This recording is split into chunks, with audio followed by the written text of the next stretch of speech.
The Heart of Prajnaparamita Sutra.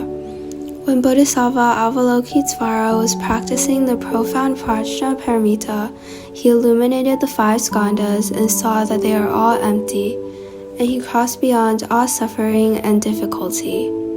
Interpretation. What should we practice during cultivation? We should understand that the cultivation must lead to liberation and back to the original mind. This is foundational and otherwise is wrong. For example, when looking at a mirage from a distance, we see a city, or a village, or an ocean. Everything is there, alive and lively when looking far away. However, if one were to walk to the edge of the mirage or look inside, they will find nothing. Nothing exists at all. However, we don't think the images in the mirage are illusory when looking far away. We believe that everything within the mirage, including the ships and high buildings, are real. What is the most important aspect of our cultivation? It is primarily to recognize that what we are seeing is solely a mirage and is not real. After removing ourselves from it, we are aware that the mirage still exists, but we can clearly see that it is simply an illusion. This is called illumination, or contemplation.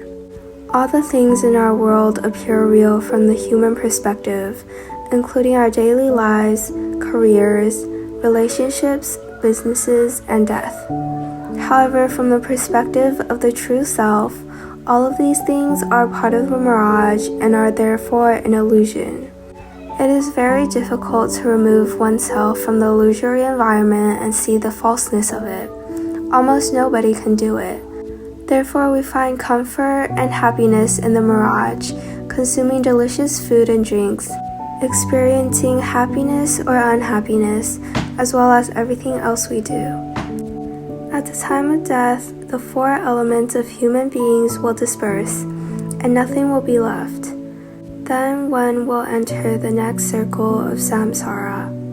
Next circle of samsara is still a journey of dreams.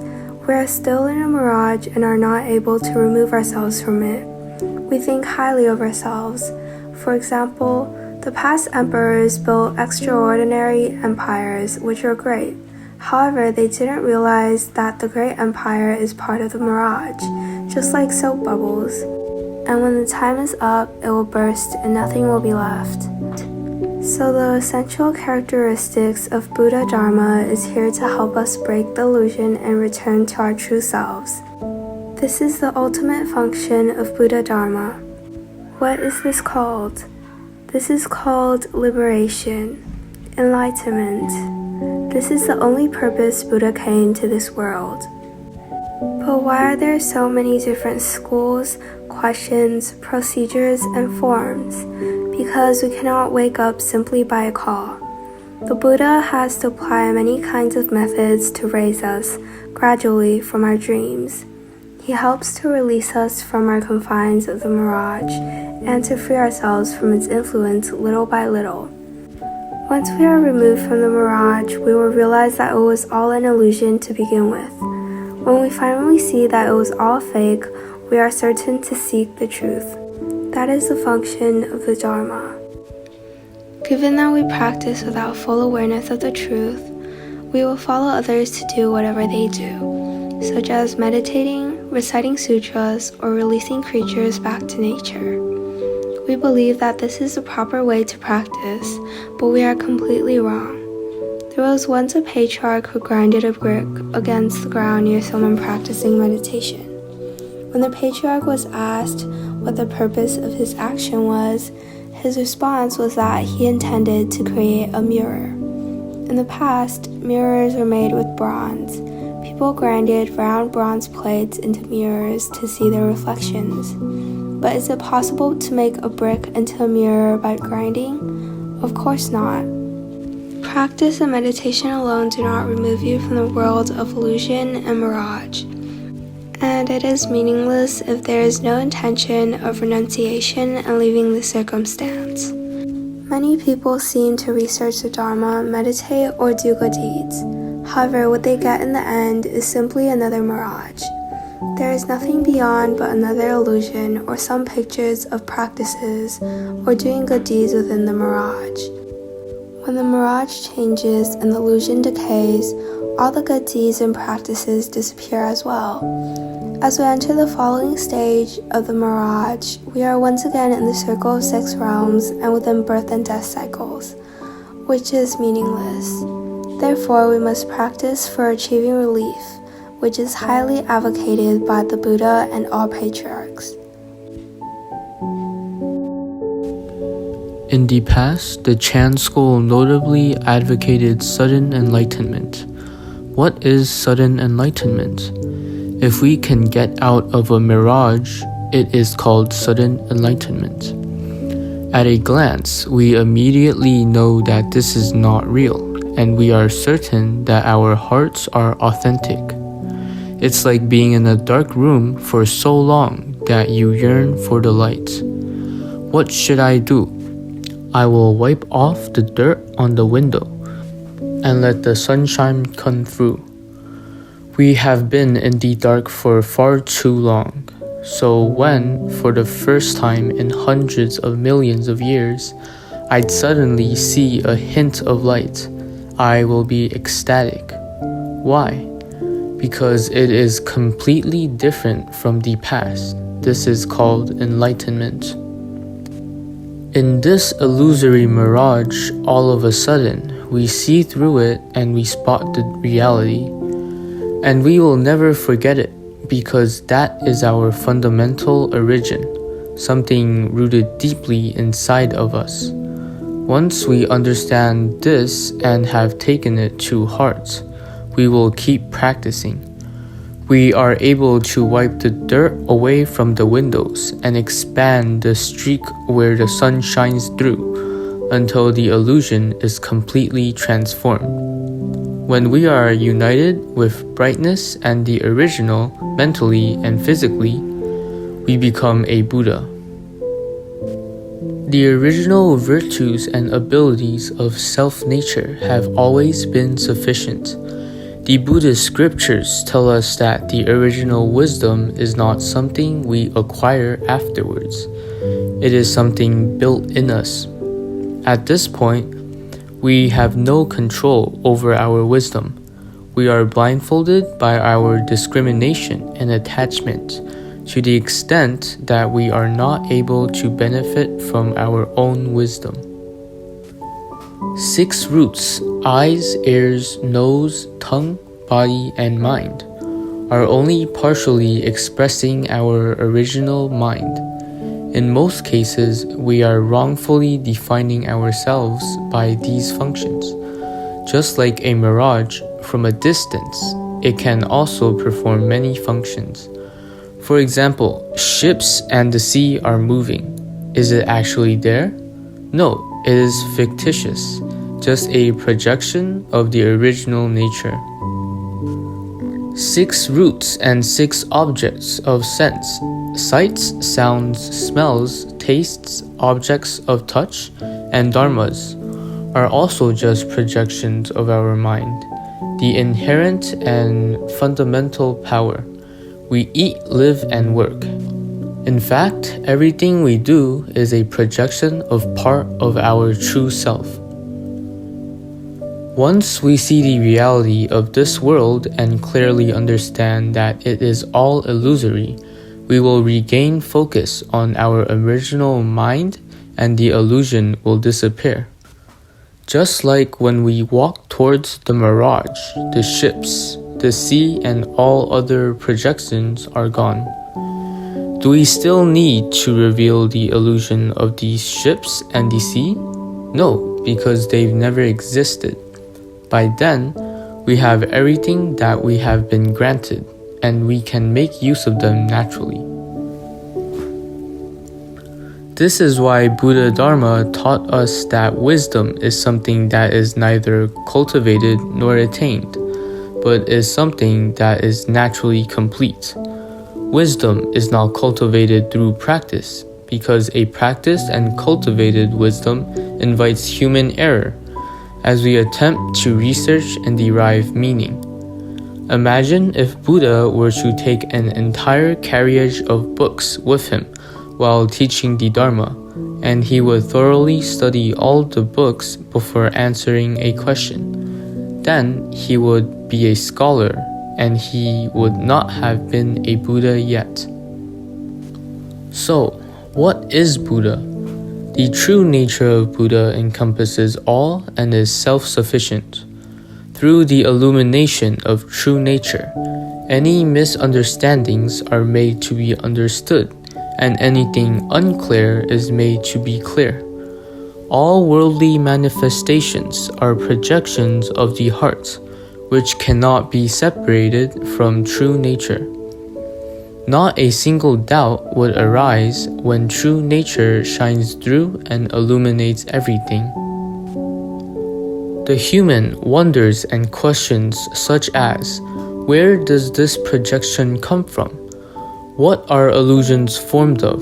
And what do we do to get out of those dreamlands and mirage illusions? Will be clearly answered. Once we cease existing in the land of mirage, understanding and enlightenment naturally follows. This simple and easy truth is echoed through the Heart Sutra. Sutra. Shariputra, form does not differ from emptiness. Emptiness does not differ from form. Form itself is emptiness. Emptiness itself is form. So too are feeling, cognition, formation, and consciousness. Interpretation. Why do we compare the tangible form with the intangible emptiness? Simply because we cannot see the true nature clearly yet. To help us understand, the comparison between the emptiness of true nature and the illusions of the outside world is an easier approach. While we stare into a mirage, we cannot see anything. As an example, the mirage showing ships and waves would serve as the form. It's a kind of material phenomenon. But does it exist? No, there is no such thing. What difference to emptiness is it then? It's empty as always. Then why do we bother to differentiate emptiness and form, or anything to nothing? There's nothing at all, just a projection. All the concepts mentioned above are non-existent. In this society, the eyes, ears, nose, tongue, body, and mind are the projection of true nature. Once we recognize that these are illusions and can separate ourselves from them, we can then recognize the mirages as they really are. As we gradually and timidly approach the mirage, we realize nothing truly existed in the first place. Then do our eyes, ears, nose, tongue, body, or mind exist? No, they are non-existent too, just like emptiness. That is what it means. Sutra. Shariputra, all dharmas are empty of characteristics. They are not produced, not destroyed, not defiled, not pure, and they neither increase nor diminish. Interpretation. We always feel fluctuations in our daily lives. For example, sometimes we make more money, sometimes less. Sometimes we are heartbroken as the money we earned has been cheated from us. All these are manifested in the mirage. We can see clearly from the outside that it is a mirage. Once inside the mirage, there is nothing. No increase or decrease, no clean or unclean, no birth and death, no anything. All changes are illusory, fake. Sutra. Therefore, in emptiness there is no form, feeling, cognition, formation, or consciousness. No eyes, ears, nose, tongue, body, or mind. No sights, sounds, smells, tastes, objects of touch, or dharmas. No field of the eyes, up to and including no field of mind consciousness and no ignorance or ending of ignorance, up to and including no old age and death or ending of old age and death. There is no suffering, no accumulating, no extinction, and no way, no understanding, and no attaining. Interpretation. We know that living in this world is painful, and we need to cultivate ourselves. We start with 6 consciousnesses, such as eye consciousness and ear consciousness. However, all of these are also illusory. Every day we meditate, chant sutras, recite the Buddha's name, or do something similar. But who is doing them? Our eyes, ears, nose, tongue, body, and mind are doing them. We are still in an illusory environment, practicing with illusory forms, and all the things done are still in the mirage. So if you just practice these without getting out of the mirage, it's not right. Why? Because when one walks from outside the mirage to the inside of it, they will realize that there is nothing but emptiness. In other words, everything that our world is made of isn't truly there. Everything is empty and illusory. It was never there in the beginning, so what do we practice for? What are we repeatedly wrestling with? What is being cultivated? What can be realized? Because nothing is attained, the Bodhisattva, through reliance on prajna paramita, is unimpeded in his mind. Because there is no impediment, he is not afraid, and he leaves distorted dream thinking far behind, ultimately nirvana. Once we understand that this world is just a mirage and naturally empty, there will be no impediment in our mind. What does this mean? Our minds will never be puzzled by the outside world, since we know it is entirely empty, illusory, and non-existent. Once we think there's something outside, what should we do? Just walk towards it and take a look. The mirage, seen from far away, has mountains, water, and ships, but is completely empty when observed closely. It is just the state of original self-nature, thoroughly empty. Therefore, there is no impediment in our mind. If we think that there is something, and our mind becomes attached to it, then we must understand that we are getting confused by the mirage once again, and became part of it. That is wrong, because the impeded mind invites fear. For example, if we made a lot of money, we would worry about how to keep it. This itself is already an impediment. In fact, once we understand the truth, we would say, what is money? It is nothing but an illusory mirage. Then there will be no fear and no worry about it. Of course, we would still secure the money, but we are no longer attached to it. We will know then that the money is good, since we can use it to help people to have a better life. But life without it is fine too. We can earn it later.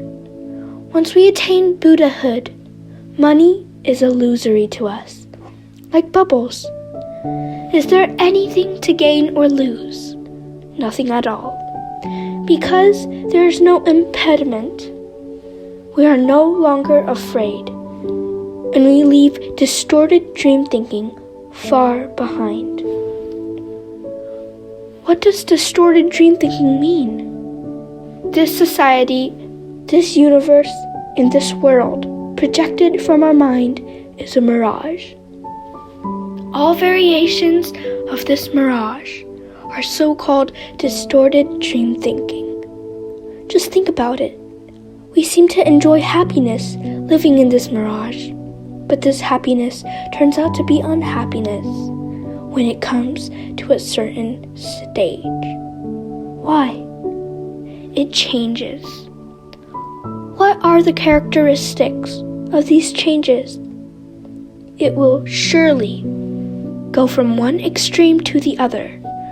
For example, it will become coldest in one extreme of winter, and then gradually warm up. When it's hottest and the other extreme, it will gradually cool down. This is the character of seasonal change. The same rule applies to the 6 realms of samsara, and how the turbidity and evilness reach its extreme till it triggers the mind towards self-reflection and transcendence. The trigger of such a mind then leads to ascending. When it ascends to heaven, it's the other extreme, when hedonism and ignorance starts again, following with evil deeds. With one thought, one evil thought in the mind, descending is initiated. This is the character of the changes in the 6 realms, going from one extreme to the other. In the course of changing, we are restrained by the changes. Therefore, we believe the various forms of changes are laws, and it is necessary to research them. For example, this world has yin and yang, the 5 elements: metal, wood, water, fire, and earth, and the 8 diagrams. We feel as though they are the truth. What are these indeed? They are illusions. We take them as the truth, but actually they are not. They are simply illusions projected from our mind. If we get confused in the process of changing, we would be forever changing from extremely good, slowly and gradually, to extremely bad. Most of the time, we are moving in between, where the good and the bad are mixed together. But we don't feel comfortable. In winter, for example, we have to turn on the heater and wear thick clothes.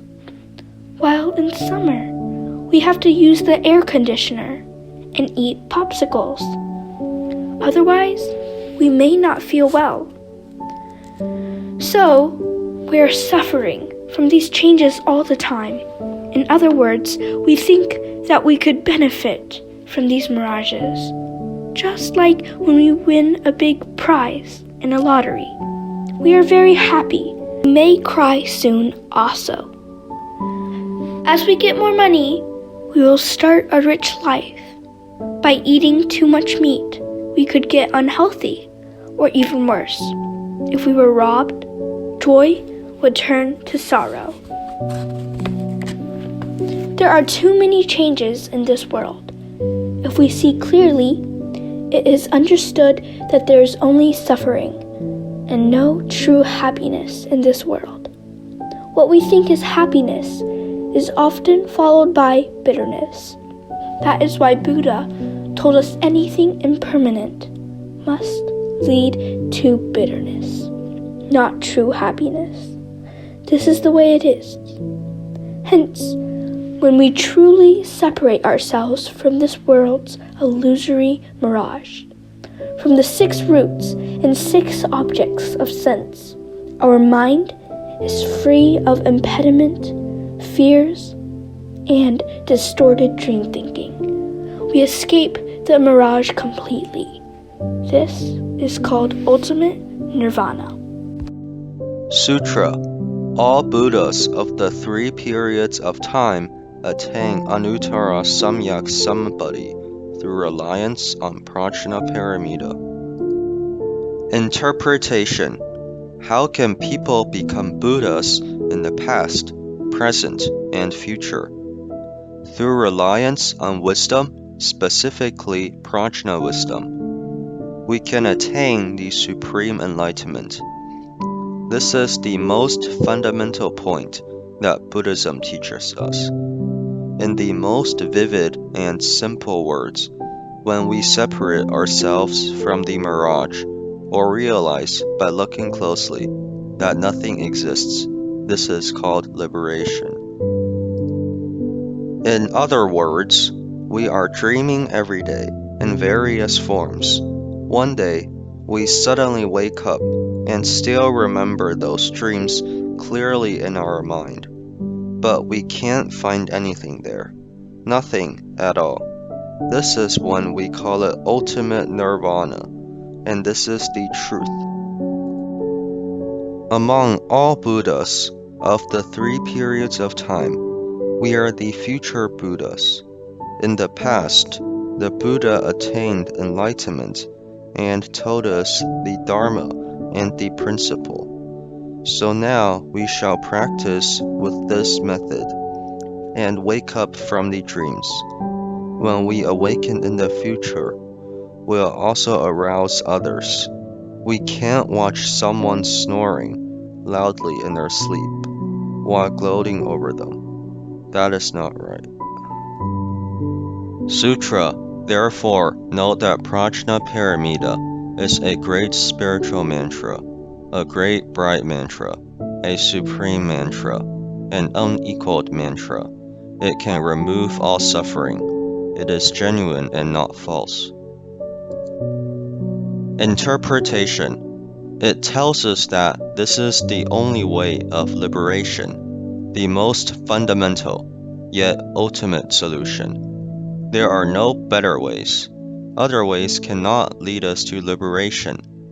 Whatever method applied, eventually we will come to this stage to achieve liberation. Therefore, this is the most fundamental method of liberation, the only way. Once we get liberated by practicing wisdom of prajna, we will be free from all sufferings. What is suffering? Suffering is anything involved with birth, death, and changes.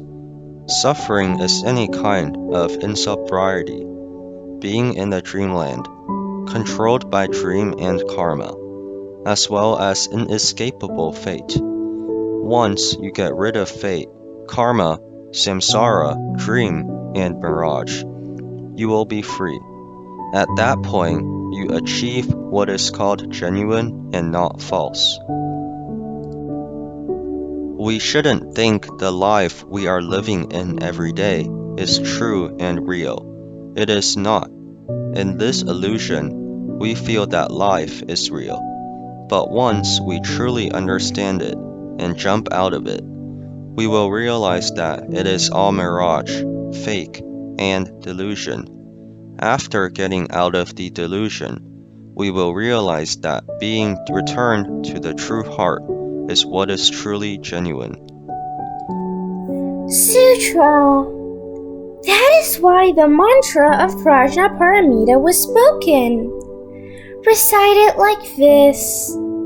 Gati gati parakati parasamgati bodhisavaha. Interpretation. The way to liberation is the greatest mystery and the greatest secret of the universe. It is impossible for us to understand it with only one word or one sentence. It is where the greatest secret lies. Such a supreme, true, and fundamental law does exist. The Buddha perceives it, constantly preaches, imparts, educates, and influences us. There are also countless bodhisattvas and dharma protectors, supporting this true and fundamental dharma. working to spread it ceaselessly and constantly, and enlightening people who are living in their illusions. This is the concept of the Heart Sutra.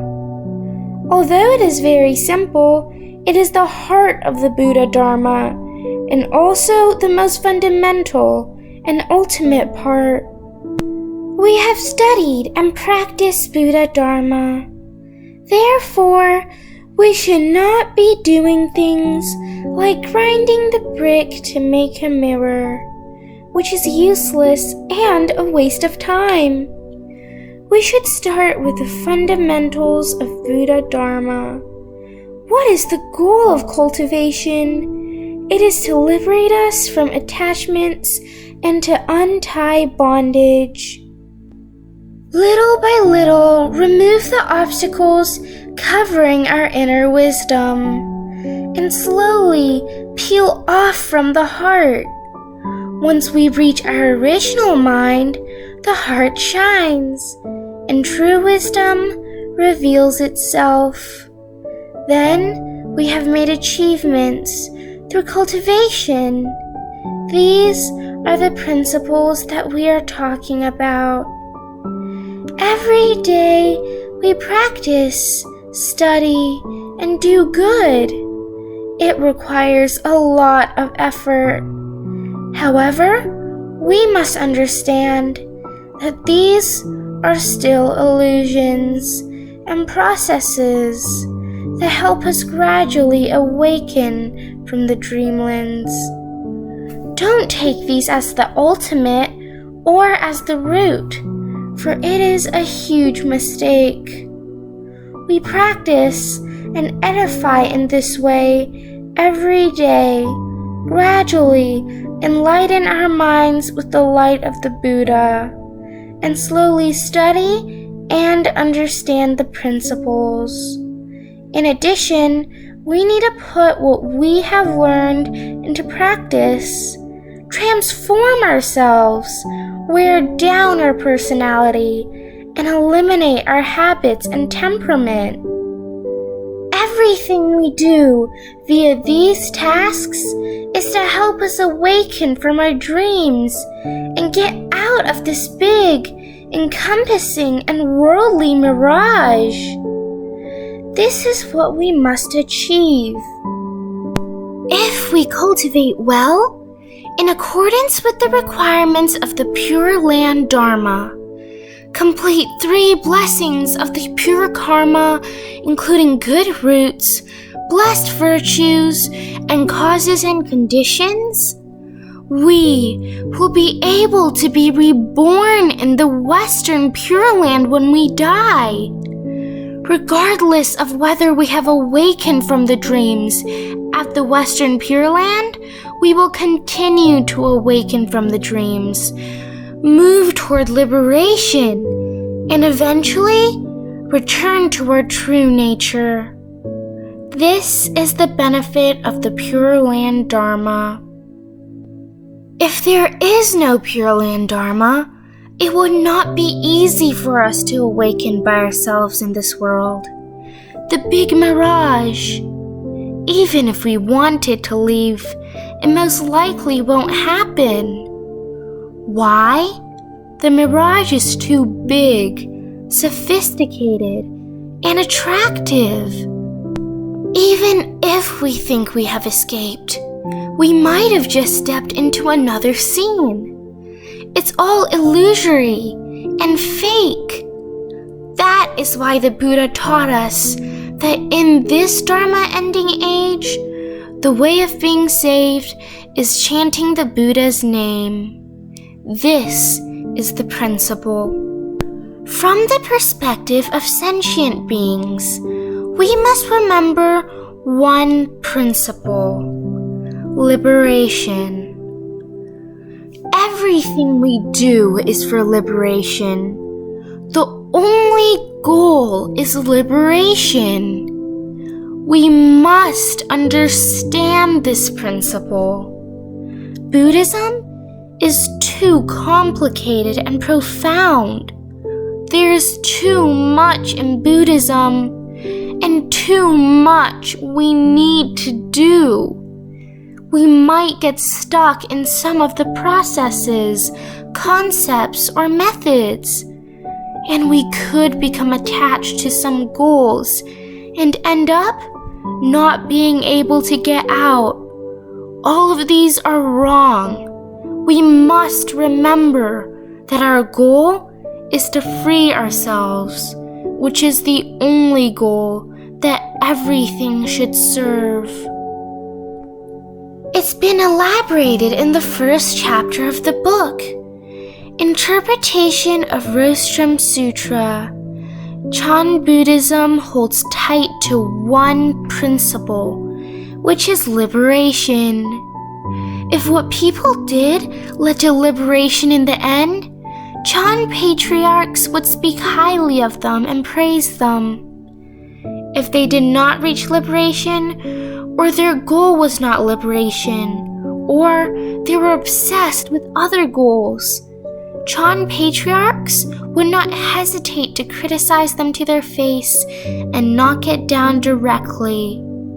Just like Emperor Ru of the Liang dynasty had done quite a lot of deeds in Buddhism, but none of those were aimed for liberation.